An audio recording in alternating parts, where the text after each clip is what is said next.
নমস্কার বন্ধুরা, মনিজ রান্নাবাটিতে তোমাদের সবাইকে স্বাগত জানাচ্ছি। তো আজকে করব আমার মেয়ের আবদারে ডোনাট তৈরি, মিনি ডোনাট তৈরি। তো রেসিপিটা তোমরা অবশ্যই লাস্ট অবধি দেখতে থাকো। আশা করি রেসিপিটা তোমাদের খুব ভালো লাগবে। তো চলো দেখে নাও রেসিপি। তো প্রথমে আমি এখানে পাউরুটির 5-6টা মতো পিস নিয়ে নিয়েছি। তো এই পাউরুটি পিসগুলোকে আমি সাইডগুলোকে কেটে দেবো। তোমরা সাইডগুলো শুদ্ধও করতে পারো, কোনো অসুবিধে নেই। তো আমি একটু কেটে দিচ্ছি। তো এইগুলো ফেলারও কোনো দরকার নেই, তোমরা এগুলো পরে ব্রেড ক্রাম্বস হিসেবে ইউজও করে নিতে পারবে, কোনো অসুবিধে নেই। তো এখানে আমি সব পাউরুটির সাইডগুলোকে ছাড়ানো হয়ে গেছে, আর এখানে আমি রুম টেম্পারেচারে রাখা দুধ নিয়ে নিয়েছি। তো দুধটা আমরা পাউরুটিটাকে ভালো করে দুধটার মধ্যে ডুবিয়ে সফট করে নিয়ে তারপরে হাত দিয়ে ভালো করে এইভাবে করে আমরা চিপে নেব। তো ঠিক একইভাবে আমরা সব পাউরুটিগুলোকেই চিপে ভালো করে দুধ চিপে শুকনো করে নিচ্ছি।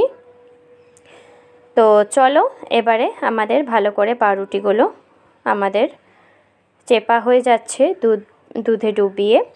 তো পুরো ডোনাটটাই আমার মেয়ের আবদারে তৈরি। আমার মেয়ে অনেক দিন ধরেই বলছিল, করা হয়ে উঠছিল না, সময় পাচ্ছিলাম না। তো সেই জন্যে তো চলো আজকে আমি তৈরি করে ফেলছি আমার মেয়ের আবদারের জিনিস। তো সবসময় তো বাজার থেকে কিনে আনা সম্ভব হয় না, বা বাজারে গিয়ে যেটা পাওয়া যায় সেটা খাওয়ানো উচিত না, সবসময় সেগুলো ভালোও হয় না। তো তাই আমি চেষ্টা করলাম যাতে ঘরেই ডোনাটটা বানানো যায়। তো আমি ভালো করে পাউরুটিটাকে মেখে নিচ্ছি। তো সব পাউরুটিগুলোকে আমার মাখা ভালো করে, দেখো খুব সুন্দর করে সফট করে মাখা হয়ে গেছে। এবারে হাতের মধ্যে একটুখানি ঘি বা বাটার বলো, আমি বাটার নিয়েছি। তো এইভাবে করে তোমরা আঙুলটা ভালো করে মাঝখানে একটা ফুটো করে দিয়ে এইভাবে তোমরা ভালো করে ডোনাটের শেপ তৈরি করে নিতে পারবে। তো দেখো কি সুন্দর ডোনাটগুলো আমার তৈরি হয়ে গেছে। তো ঠিক একইভাবেই তোমরা সব ডোনাটগুলো একইভাবে তৈরি করে নিতে পারবে। তো চলো এবার আমার ডোনাট তৈরি হয়ে গেছে। তো এবারে আমি যেটার চকলেটটা মেল্ট করব, তো তার জন্য এখানে আমি ডার্ক চকলেট নিয়ে নিয়েছি। এটাকে আমি ছোট ছোট পিস করে টুকরো টুকরো করে নিচ্ছি, যাতে এটা আমাদের মেল্ট করতে সুবিধে হয়ে যায়। তো সব চকলেটগুলোকে আমি টুকরো টুকরো করে নিয়েছি। তো এটা ডবল বয়লার পদ্ধতিতে আমি এটাকে গলিয়ে নেব।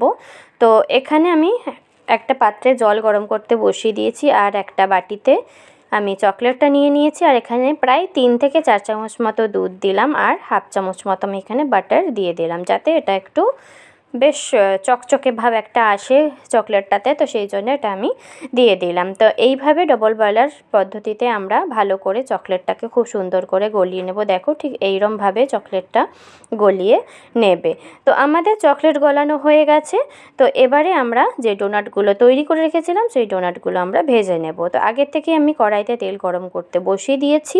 তো এবারে আমি এক এক করে সব ডোনাটগুলো দিয়ে ভালো করে লাল লাল করে এপিট ওপিট উল্টে ভেজে নেব। তো অবশ্যই তোমরা এটাকে একদম লো হিটে তৈরি করবে, না হলে এটার উপরটা কালচে হয়ে যাবে আর ভেতরটা ভালো মতো কুক হবে না। তো সেই জন্যে অবশ্যই এটাকে তোমরা একদম আঁচ কমিয়ে গ্যাসের ফ্লেমটা একদম কমিয়ে তোমরা আস্তে আস্তে ডোনাটগুলোকে ভালো করে ভেজে নেবে। তো দেখো আমার ডোনাটগুলো খুব সুন্দরভাবে ভাজা হয়ে গেছে, দেখতেই পাচ্ছ কতটা সুন্দর রং এসছে।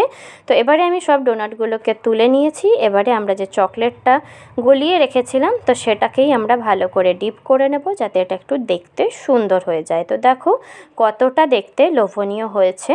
তো তোমরা একটু বড় বড় সাইজেরও করতে পারো, আমি একটু ছোট ছোট মিনি ডোনাটই তৈরি করেছি।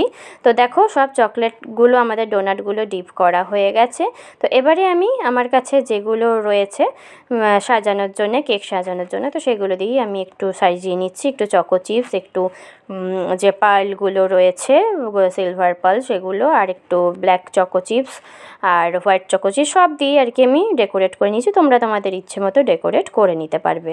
তো এটাকে তোমরা অবশ্যই ফ্রিজারে রেখে ফ্রিজ করে তারপরে খাবে, নাহলে চকলেটটা গলে যাবে, তো খেতে ভালো লাগবে না। তো একটুখানি ফ্রিজ করে তোমরা ডোনাটটা তৈরি করে নেবে। তো দেখো আমাদের ডোনাট তৈরি হয়ে গেছে, আমি ফ্রিজ করার পর তোমাদেরকে দেখাচ্ছি। তো রেসিপিটা ভালো লাগলে অবশ্যই লাইক, শেয়ার, কমেন্ট, সাবস্ক্রাইব করে পাশে থেকো। তো চলো আজকের জন্য এতটুকুই, টাটা।